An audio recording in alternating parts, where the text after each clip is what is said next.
This is your Saturday morning source for everything Huskers. Gets a jet sweep toss from left to right, angles to the outside 5, revs the engine, turns the corner, touchdown Huskers! Nebraska wins its 5th national championship. Giving you an inside look at everything going on in Husker Nation. This is the KLIN Husker Hour. Kicks and deals the 2-2 pitch. Swing and a miss. Strike 3. Jackson Brockett has the first 9-inning no-hitter for the Nebraska Cornhuskers since 1954, and he did it on his 12th strikeout. Dodson got it! Underdog and one! Exclamation point! Pump the brakes! Now your hosts, KLIN contributor Cole Stukenholtz and sports director Nate Rohr. Good Saturday morning. Welcome to another edition of the KLIN Husker Hour, another split squad show as I'm here in Lincoln. Nate Rohr is down in Clearwater, Florida for Husker softball. Husker baseball is out in the desert. Nebraska basketball continues to put together their tournament resume, and they are hosting a team they've played already this season for the second time. It's the second return trip. We'll take a closer look at that. Baseball is underway with a win yesterday, and it's a very busy time. We will also, in just a little bit, be joined by one of the former Huskers who could not make alumni weekend this weekend, but is a friend of the show, Brian Carr, Nebraska's all-time assists leader. He will be on in a little bit to help talk about this Husker hoops team as they're. Well, we're gonna figure out where they're at. We'll get to the bracket watch, but right now, I want to talk more about what happened on Tuesday because it was like 5 different games in one. Nate, it was up, it was down, it was left, it was right, it was okay. This thing's over, and holy crap, they might actually be in it, and then they tie it, and then they could win it, and then overtime, and the different places that game went, different runs by different teams. Ultimately, as Hoiberg, I think, said pretty accurately after the game, they lost the thing in the first media break, before the first media break, when it was 12-1, 14-1, Purdue leading 8-1 in the rebounds. That was a problem all night. But it might be a game that Nebraska lives to regret because of where they end up getting seeded, where they end up getting sent in the first and second round games, how the Big Ten race ends up shaking out. But look, Purdue was preseason number 1. They were a Big Ten favorite. They've got the player of the year, and it was a bad matchup inside, really. That Purdue sent guys to the boards, and Nebraska doesn't do that, and it showed. And it was a tough night in a lot of ways, but obviously Nebraska does what they do, and they stay in it no matter what. But now you move on and you see what happens next. Yeah, it drives you a little nuts that you're happy that you played well for essentially 40 minutes. The problem is the first 4 minutes happened. I mean, Nebraska played a really good game against Purdue. The problem is it came after a terrible first 4 minutes. And so it frustrates you because, so many sins were committed in that bad start that you just couldn't overcome them. And you almost did. I mean, look, Rink Mast is at the free throw line, tied game, I think 2 seconds to go, with a chance to end it there, to essentially end it there. I mean, maybe Purdue runs a Hail Mary, but you've got a chance to win it right there. And there was a great chance, and he missed it. So it frustrates you that if you just even play a little better, if it's 14-6, if it's 14-8 in that first 4 minutes, you win that game. And so, this team historically can get off to slow starts. This year's team has not. This year's team has come out pretty well, but it just frustrates you that you played so well for 40 minutes essentially, but the first 4 were so bad you couldn't overcome it. Yeah. And look, Purdue didn't play their best in stretches as well. They, I think, went 1 of 5 from the free throw line in the last 3 minutes of the game when they had an 11-point lead or 12-point lead, whatever it was, late. And then you also have Purdue jacking up 46 threes, including there was one stretch. It was less than 2 minutes left. They still had, I think, a 9-point lead. They shot a 3-pointer with like 20 seconds left on the shot clock, got an offensive rebound, and then immediately jacked another one up. Nebraska's not going to complain about that, but it was odd. There was, both teams had free throw issues, and Rink missed a front end of a 1-and-1 before the last play when he could have given Nebraska the lead with 11 seconds left, I think, and then you have some unfortunate slippage business over by the Purdue bench on the very last play that, gosh, you wish you could have seen what Fred drew up if Lawrence drives to the rim, or if he kicks out for a 3 or whatever that last play would have been. I think everybody would have wanted to at least see what happens, right? But at any rate, it is what it is now, and Nebraska has to move forward. But the thing that I come back to when I think of that game, it wasn't just one player. Like, you go first half against Illinois, it was Price Sanford, right? And then Jamarcus Lawrence has had his crazy games. Rink Mast almost single-handedly kept Nebraska in that Michigan State game. Sam Hoiberg has taken over stretches of games. This game felt different in that it was everybody at different points in the game. It was Berke with a block. It was Frager making a play. It was Sam getting a steal. It was Rink hitting a shot. It was all of the guys on the floor had impact at times in that comeback. And it's, we all know that this team has a togetherness that rivals just about anybody out there. National guys who follow college basketball across the country have pointed that out. And it speaks to Nebraska's togetherness that they don't give up in a game that is a 22-point game, that Purdue probably hits those 2 threes out of the break and they're like, okay, cool, that's a W. They ain't coming back from that. And then immediately, like, Nebraska flips the switch. Not immediately. I think it was like with like 8 minutes left, they'd cut it to 5 or 4 maybe. And so the way Nebraska has this cooking is it doesn't have to be just one guy. It can be like that. They've shown that ability too, that one guy can just be, he can catch fire and carry the team. But this one was different in that everybody was involved in the comeback at various points, and everybody contributed to it. And that's why they have the high floor. That's why they haven't lost a game they shouldn't. While lately you start to see teams do that. Iowa State losing to TCU. Wisconsin is very good, but they're, I think, a level below a couple of these teams. They've knocked off a couple of those top Big Ten teams now. So that part of it is why Nebraska is special this year, and it's why you still should, I think, have a lot of optimism about the way the rest of this year will go, as we'll get to later in the show.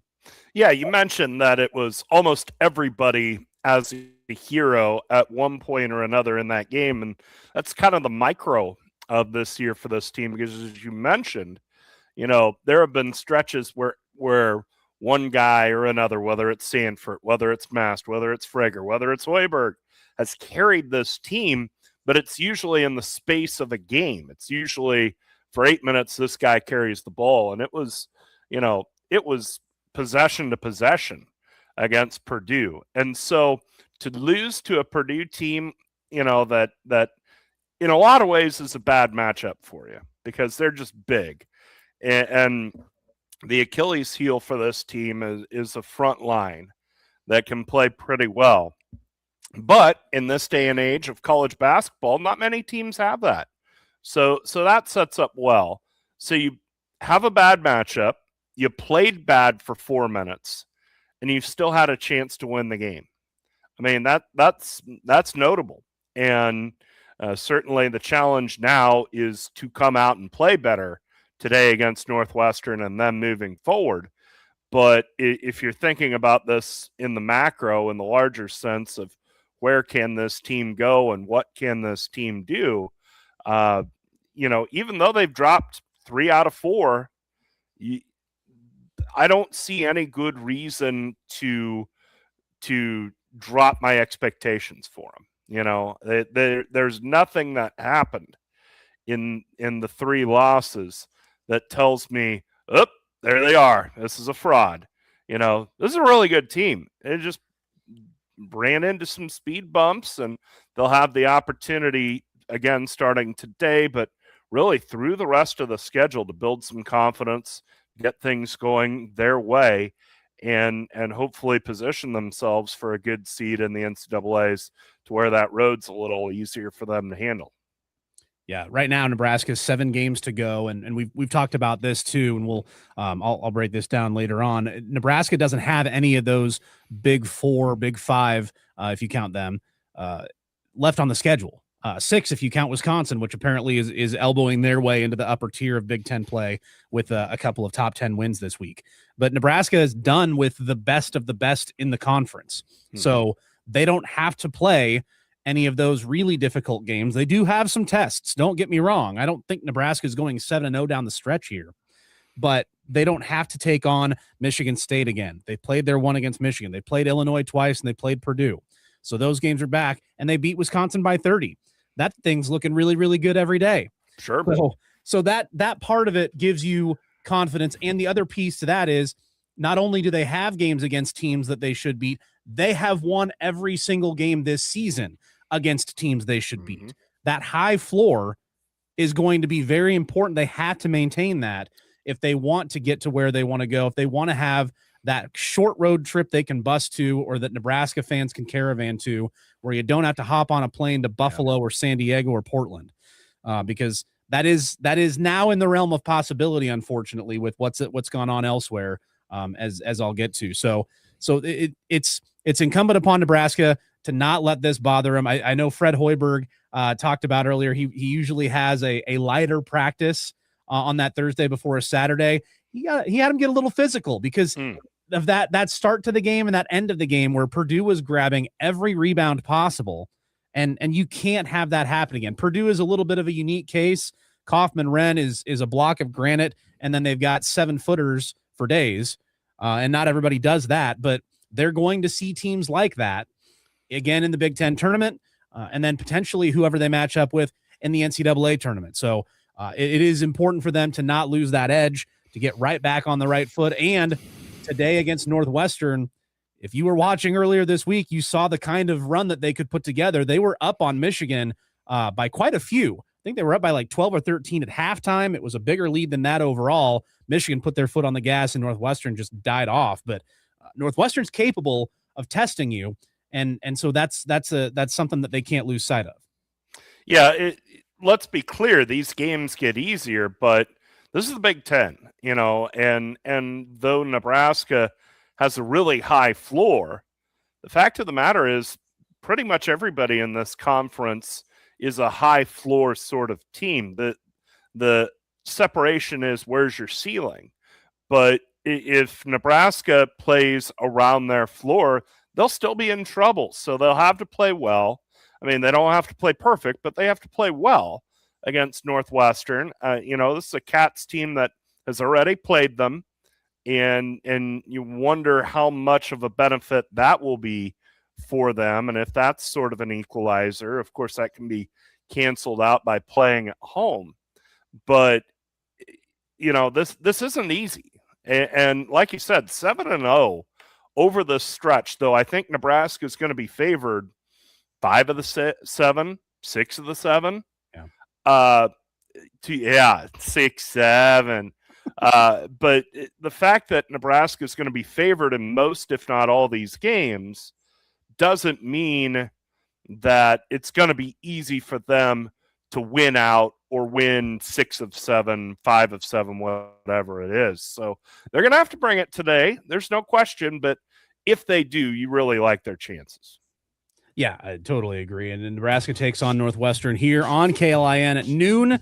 You'll hear pregame right here at 11 o'clock. Not quite taking you up to tip of the show, but we're getting you ready. More basketball talk to come later on, and more basketball talk right after this. Welcoming back Brian Carr, Nebraska's all-time assists leader, played on Nebraska's first NCAA tournament team in '86, and was a part of an NIT semifinalist as well. So he lives in Indiana. From Muncie, and so he knows all about this Purdue team. and the best the Big Ten there is. So we'll chat with Brian when we come back. Plenty of softball and baseball to go as well. That's all coming up here on the KLIN Husker Hour.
Everything Huskers is right here. You're listening to the KLIN Husker Hour on Lincoln's Husker Radio, 1499. Continuing to chat about this Husker Hoops team, and as we do that, we're going to go to a friend of the show who was a part of Nebraska's first NCAA tournament team in '86, played on Danny Mee's first team in '87, is Brian Carr from. Great, yeah. So good to talk Husker hoops anytime, right? Especially right now. I had a chance to see us play and at Indiana University, and it was really fun. I was talking to coaches. I was like, man, this is much easier to talk to you guys right now. Yeah. You've been, I know you've been my guest here on this show for some darker times, some 7-win seasons at the start of the Hoiberg era. And it's different now, definitely a different feeling. Glad you made it to that Indiana comeback game. What's it been like out in that part of Big Ten country, seeing Nebraska being up there as, a 2 seed or a 3 seed in a lot of those projections, and talking about the Huskers like one of the best teams in the country, because they are. Yeah. I spend a lot of time talking about Nebraska sports and to all people, but especially at school where I teach, and they give me a hard time all the time about the fact that I'm just constantly talking about them. And now, with the success that we're having and the fun that we're having on this run, it makes it so much easier to talk about. And all the people I talk to are so excited for them. I think it's just it's been one of those things where yes, we're in the Big Ten, and yes, we're a part of all this, but we haven't had as much success as we would like. And then it's really fun because the kids or the people I talk to are now excited for us as well. So, it's really nice. Yep, Brian, as the season has gone along for Nebraska, the Huskers, early on, they flying around more, with the success. It's really great. Sure. Oh, sorry, Brian. As the season has gone along for Nebraska, they early lost Brian. Uh-oh. He just dropped. I'm gonna get him back, but you go ahead and kind of Sure thing. Well, it's certainly a lot easier for Nebraska to talk about, or Nebraska to walk in a spotlight in the Big Ten, especially where, not only has Nebraska not had success in men's basketball, they really haven't had success in football. So these Big Ten schools have not had to deal with Nebraska. They've not had to worry about the Huskers and deal with Nebraska making a run. So as Nebraska struggles in football, their profile's been cut. And then, of course, men's basketball, they've never really been able to get anybody's attention, anybody's focus. And so it's been really tough for Nebraska to stand up. And we got Brian back. Go ahead. Beautiful. Well, Brian, as you have talked with Big Ten, fans out there in Indiana who follow college basketball all year, when did you feel a shift in how they perceived Nebraska? I'm sure there was a point where, hey, Nebraska's got a good record and that's nice, but wait till you play somebody. Do you feel like that shift has happened where people are going, hey, this Nebraska team's for real, we've got to deal with them? Yeah, absolutely. I think the one nice thing about the state is there's a lot of history here with basketball, and they really appreciate how we play, right? Nebraska basketball plays. I do too, man. I love watching because they share the ball so well, play great defense. These guys have been there for a while, so there's some history with the fact that they've been, committed to Nebraska as players, as coaches, as a team, and it's very, very refreshing to watch. Instead of these one and done players and not knowing even who your roster is going to be from year to year, it's been really refreshing. I think a lot of the people that I talked to have really, really enjoyed that. Got a really good friend who spends a lot of time watching basketball, all different conferences, and he said that's one of his favorite teams to watch. And like I said earlier, I don't know if you caught it, if I was off the air or anything, but it's just so nice to watch a team play together and play well and have success. Talking with Brian Carr, Nebraska's all-time assists leader here on the KLIN Husker Hour. Brian, one of the things that I think I'm sure you've appreciated about this team has been the play of Sam Hoiberg. He's I think, in my opinion, been the key to the way Nebraska can play because he has the best assist to turnover ratio in the country. He gets Nebraska into the right play. He's a pest on defense every single play. And the way that he has developed over his career and now led to this senior season, it's been exciting for I think everybody who's watched this program closely and not just kind of hopped on the bandwagon this year to see how much he's grown over the course of 4 or 5 seasons. Oh my gosh. I a couple of years ago, I guess 3 years ago when we were playing at IU, I got to go again to that game and I was just watching him. And this is when he started making his, you could start to see a special player. And I kept talking to the guys that were around me. I was like, man, he's everywhere, right? I call him a ball hawk.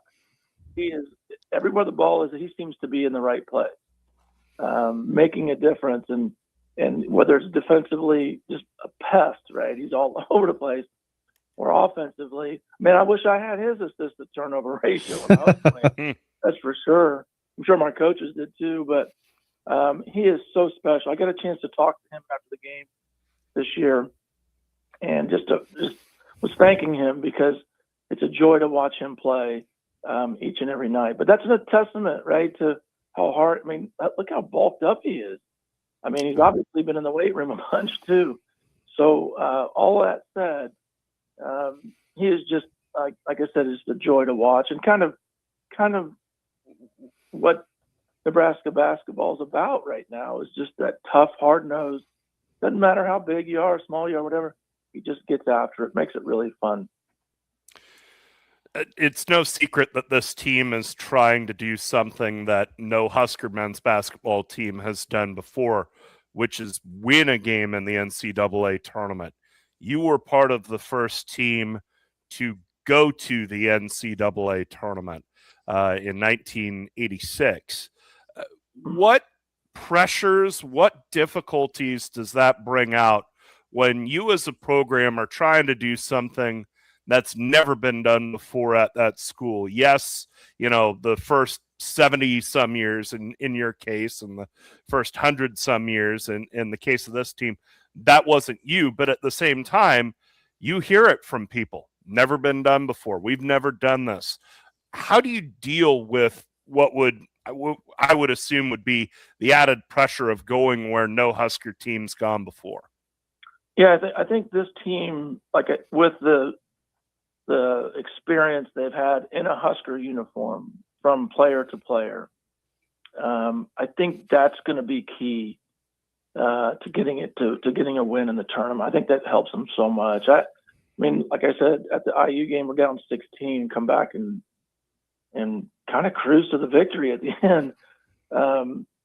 Or Purdue the other night, we're down a bunch and come back, and I think they just play to play, right? I mean, I see it. As a fan, you see them turn the ball over, whatever. And we're like, oh man, they don't seem to shake on that. They just come right back and get after it. And I give a lot of props to Rink Mast about that. I see him so positive on the court and helping one another. So I think that's going to be a big plus for us. I think the other thing is a high seed will really help, right? I mean, having success now and then getting a high seed and not having to do, I think we were an 8-9 seed game when we got in. So, those teams are going to be very close and in play. And I think it's been kind of like that most of the time we got in the tournament. It's been probably in that area of an 8-9 game. So all that said, it's still hard to win because all those teams are good in the tournament. But, I just feel like, the losses we've had this year have been so close, right? And it gets really good teams in the Big Ten. And so I think that's going to really help us in the tournament. You just got to play, get after it, right? Do your thing, stay positive and do what you've been doing all year. And at the end of the day, hopefully we come out with a W. We'll get you out of here on this, Brian. I know you've done a little coaching. Fred Hoiberg, if you rewind 3.5 years, he was on the hot seat. Things had not gone well his first 3 seasons. He gets a little bit of a spark, and they end up 500 the end of that year in 2023. They make the tournament last 2 years ago, win the crown last year. Here they are this season. What has it been from your perspective that has made Fred Hoiberg so successful once he finally got a foothold and started figuring it out? Well, I think he always had it, right? It was just a matter of getting the right people in there. And it takes time. That's why, I see these coaches getting released so quick and bringing somebody else in, and then you have to start all over again. It helps that he's a wonderful man and he's a great coach, great person. Same thing. I got a chance to talk to him the other night, and he's just a quality person, along with the fact that he's a great coach. So hang on, right? You can't, every time you restart, it just takes that much more time and energy and effort. We are very fortunate to have him as our head coach. That's for sure. And hopefully we can just keep riding this because he is so great. I think one of his statements I really liked was when these other jobs were opening up, he was like, no, I have a job to do here, and I'm going to make sure it gets taken care of. So, we should be very thankful that he's here. Yeah. Well, Huskers are in action later today. It's a 12 o'clock tip. You'll hear pregame right here on KLIN starting at 11. Always great to talk to Brian Carr, Husker all-time assists leader. And didn't get a chance to make it back to alumni weekend, I know, Brian. So we're glad we got to bring you into the weekend anyway here on Husker Hour. Thanks again for the time. Yeah, and thank you so much for including me. I know it's easy to us older dudes to forget about it, but I'm so thankful that I'm a part of this program, and you involve me, and to the fans and to everybody, just stay with them and go Big Red, man. It's great. Thank you so much. Yeah, thanks a lot, Brian. We appreciate the time. There he goes, Brian Carr. And he's definitely a follower and a big flag waver out there in Indiana. So we always like bringing him on, and knows a lot about the game as well. Having played it and coached it, and he's got an interesting insight being out there in the cradle of basketball, where 49 states, they play it, and Indiana lives it. Whatever the phrase is, I don't know. Yeah. Anyway, it means it, quote unquote, it just means more out there. Yeah. Absolutely.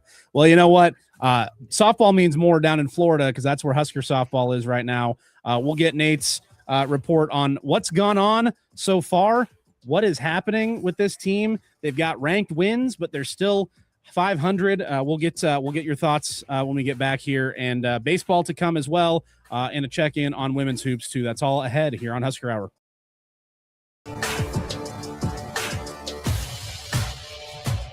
Race this.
Giving you an inside look at everything Huskers. This is the KLIN Husker Hour on 1499.3 KLIN.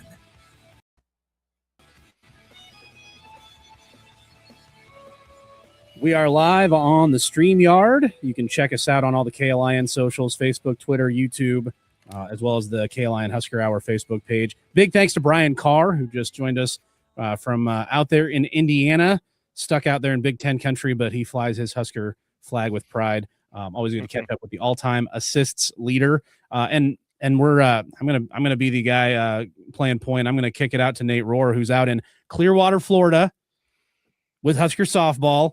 Nate, it was a successful week last week. I thought you got the win over Texas in 2 tries.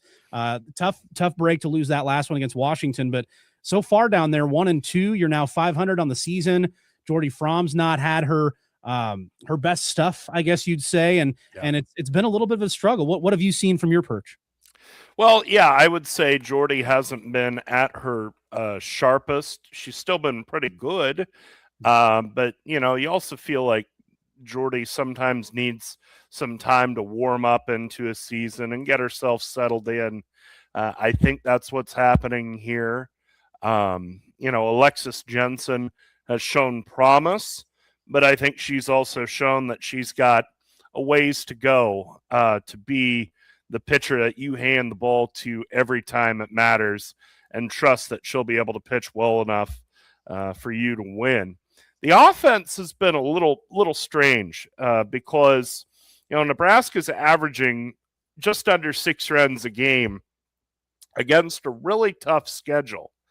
And yet it feels like it's a situation where the whole doesn't equal the sum of the parts. I mean, Jordy Frum's hit fairly well.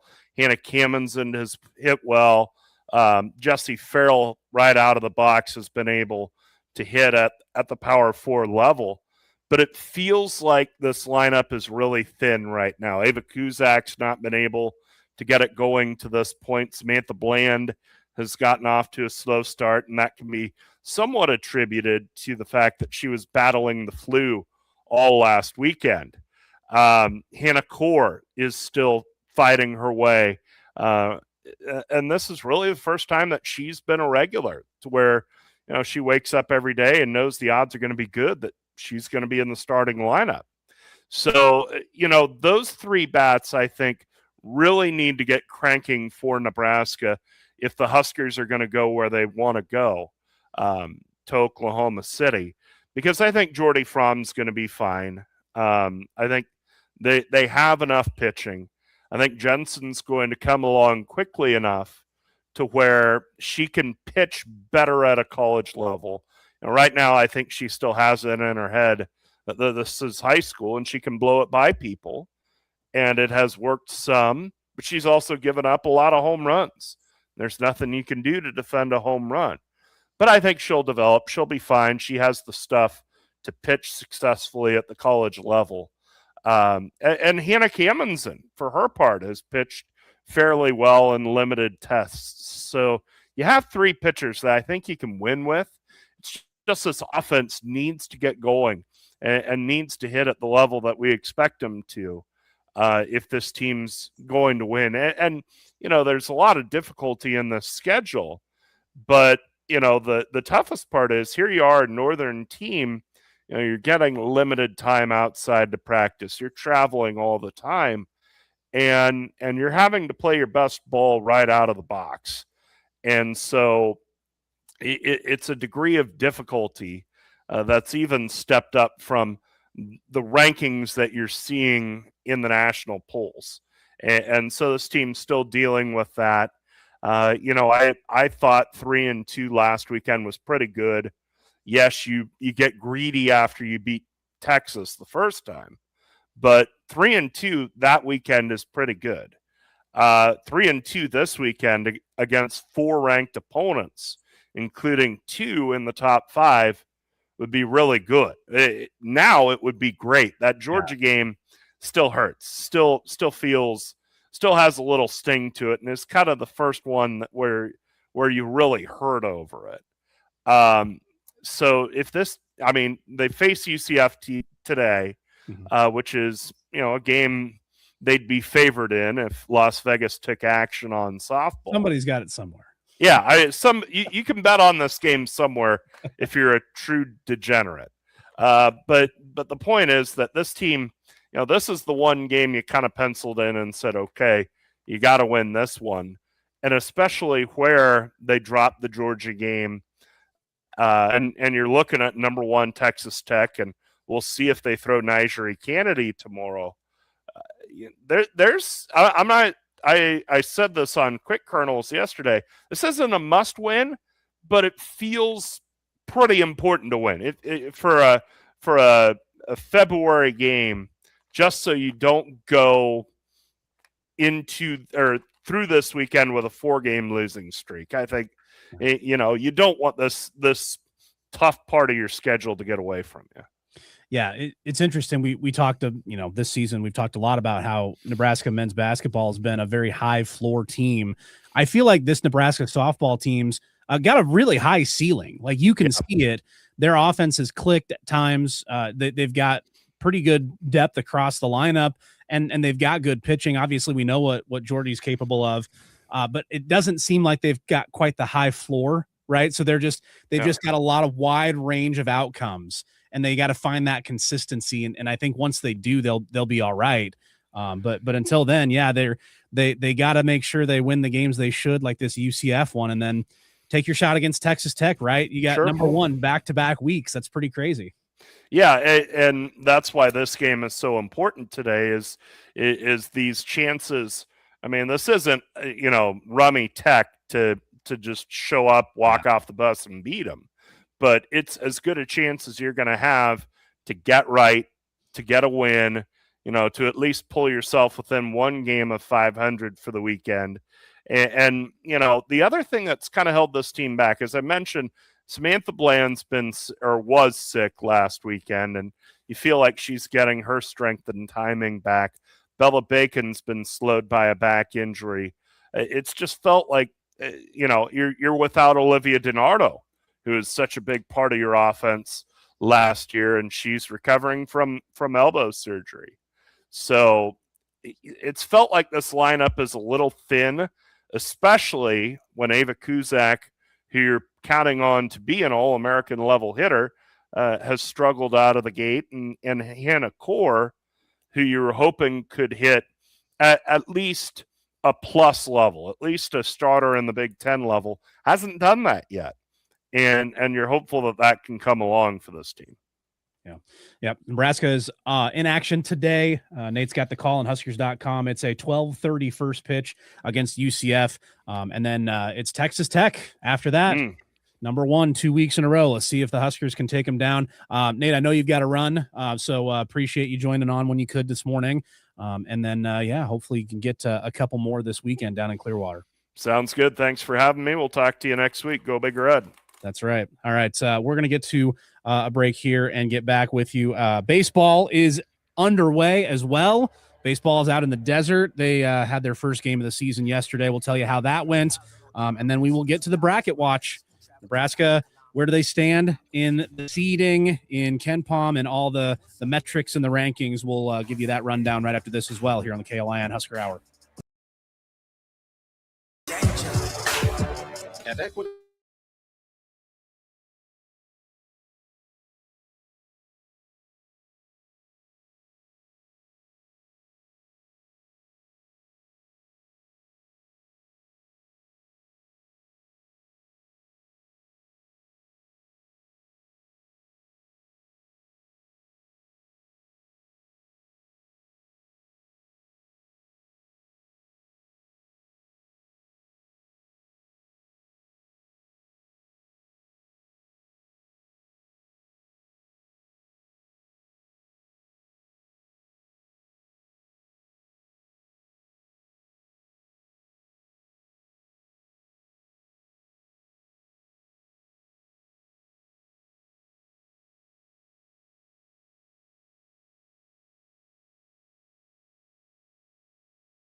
The MLB Desert features your Nebraska Cornhuskers, and Nebraska's underway in their 2026 season. They get the win last night. They get the win in walk-off run rule fashion, the mercy rule. 12-2, 16 hits, and it went about as well as you could have hoped if you are a Husker baseball fan. You have, first of all, I think a little bit of a surprise to me. Maybe it was known, but I was not aware this was happening. Jeter Worthley, younger brother of Jalen Worthley, started as a true freshman at catcher and led off the game. I mean, big recruit. Nebraska stole him at the 11th hour. I forget which program they got him from. Anyway, Jeter Worthley comes right out the gates. He gets on almost every time. He was 2 for 3. He also reached on a walk and a hit by pitch, scored 3 runs, including the first run of the game for the Huskers. And Nebraska got a 4-1 lead in the first. Another newcomer, Cole Kitchens, he had a second inning, 2-out, 3-run double to put Nebraska up for good. Dylan Carey had a big night. He had Nebraska's first RBI, ends up with 4 runs batted in on a 3-for-5 night. Joshua Overbeek, 2 for 3 with 3 runs scored and 3 ribbies. Case Sanderson also had 3 hits. The top of the lineup really produced for the Huskers as they score 12 runs and end the game in the 7th. And Ty Horn on the mound, he's Nebraska's Friday night guy this year. 4 2/3 innings, only gave up 3 hits and 1 run on 99 pitches, got 6 strikeouts to 4 walks. Pretty good start. And then Caleb Clark and Tucker Timmerman came in and did the job in relief as well. So pretty efficient night for Nebraska, and they get a big win to start things off. It's what you want to see early out of this team. It's the stated goal by Will Bolt. We all know this. He's definitely made it a point to say this team wants to host a regional. Softball's angling for the same thing. Softball, is trying to get to the point where they can host a regional and maybe even a super. But Nebraska wants to host a regional. And the only way you can do that is if you are in a conference that is not going to give you a lot of RPI opportunities during the conference season. The Big Ten is not a baseball conference, right?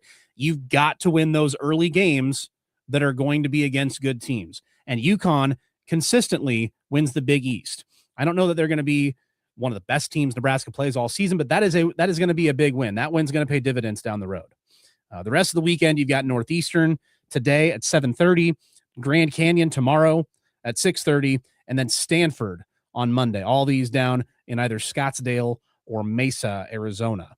But that's a nice win to start things off for Nebraska.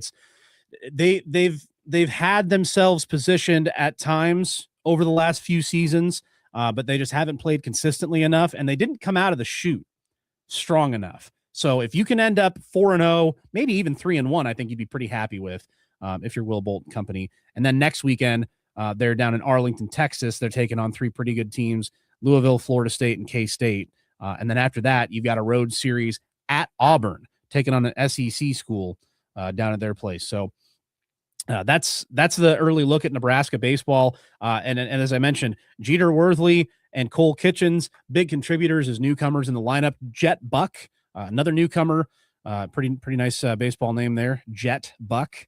He played second base for the Huskers yesterday. He got 2 hits, batting in the number 2 hole. Max Butenbach was in there. Devin Nunez, Will Jeske. Jeske had a couple of nice catches out and left. Nunez played center, and Butenbach played right. So that was your opening day lineup for Will Bolt. We'll see what they do the rest of this weekend. But again, a great start, and you'll be able to hear that right here on KLIN starting today at 7 o'clock with the first pitch at 7:30 tonight. And that one's on MLB TV, or no, MLB.com. Yesterday was MLB TV. MLB.com is where you can find that one. So, but again, as Nate says, the true artists are on the radio. Ben McLaughlin and Nick Handley down there in the desert with Nebraska baseball. All right, we're going to wrap things up when we come back. A lot to get to still. Quick check on women's hoops. They're struggling a little bit. We'll tell you where they're at. And then our check-in on the bracket. Where are the men? What are they trending for? And what's the rest of this season look like? Can they get that Oklahoma City or St. Louis trip? I'll tell you what it looks like when we come back here on the KLIN Husker Hour. You're listening.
Husker football, basketball, baseball, and beyond. This is the KLIN Husker Hour on 1499.3 KLIN.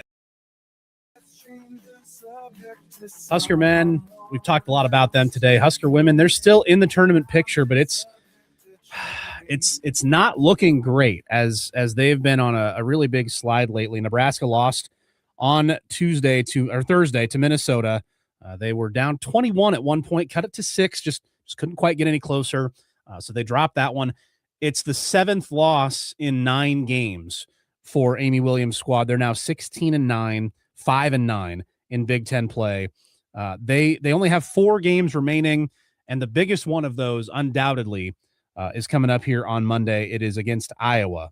It's the biggest game left on the season's calendar, and it's the only chance they'll have other than the Big Ten tournament to not right the ship, because they can right the ship by winning those other 3, but it will give them a quad 1 win, or whatever that I'm pretty sure it's a quad 1. It's at home, but Iowa's very good, so that opportunity is right there for the taking. That's an 11 a.m. tip on Monday, which is a little odd, but it's President's Day. It's a holiday, so you're filling up the calendar a little bit more.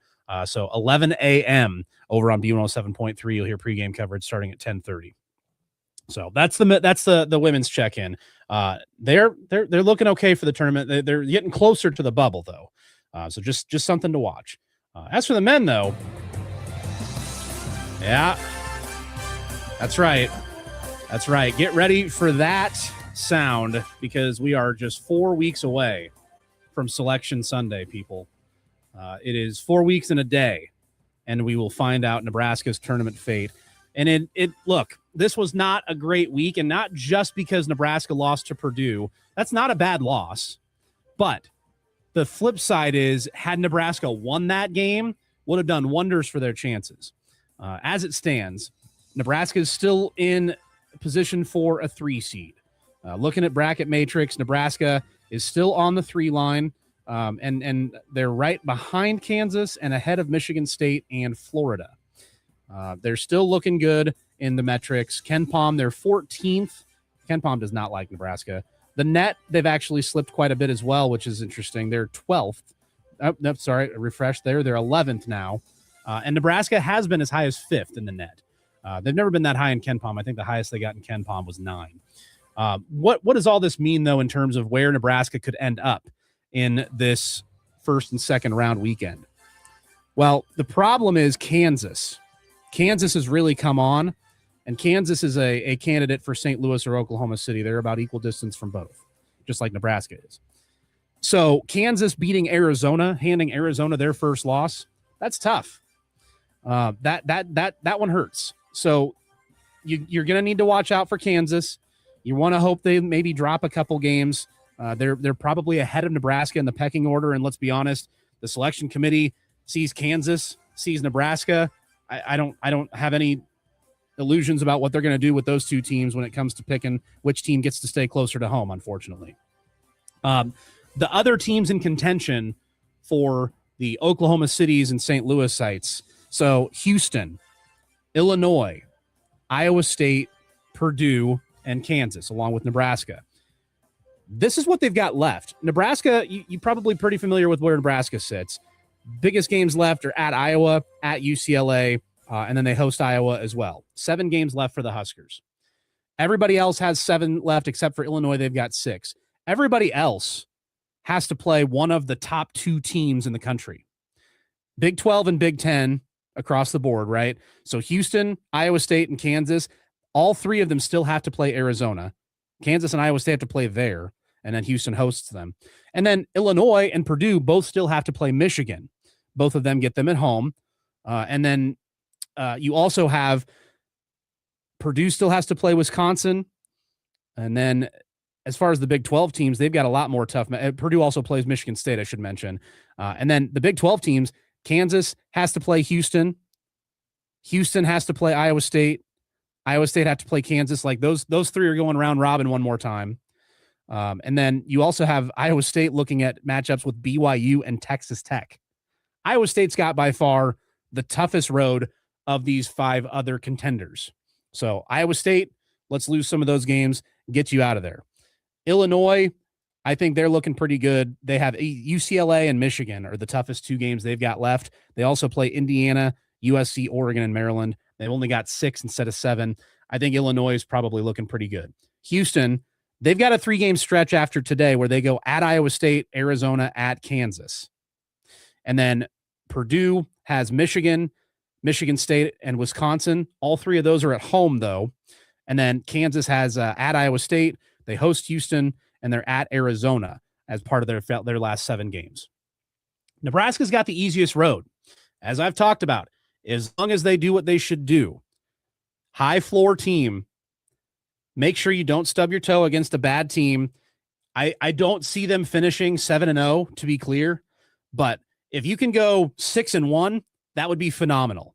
Even 5-2 would not be the end of the world, especially if both of those losses are on the road at Iowa and at UCLA. But if you can go 6-1, that'd put you in really good position. These other 5 teams are going to lose games. I don't see any of them making it through except maybe Illinois, but they still play Michigan. I don't think the Big Ten is in play for Nebraska. Just looking at Michigan's schedule and knowing that Michigan now lost to Purdue, but they've still got a shot to get to Oklahoma City or St. Louis. But the problem is if Nebraska does not make inroads, if they drop a game they shouldn't, and these other teams still win, if you're looking to travel, you're probably going to have to make a reservation in Buffalo, maybe Portland, maybe San Diego, maybe Tampa. I know I'm not excited about it either, but that's what you're looking at. It's only 3 losses, and they're 3 losses to all 3 maybe in the top 10 next week.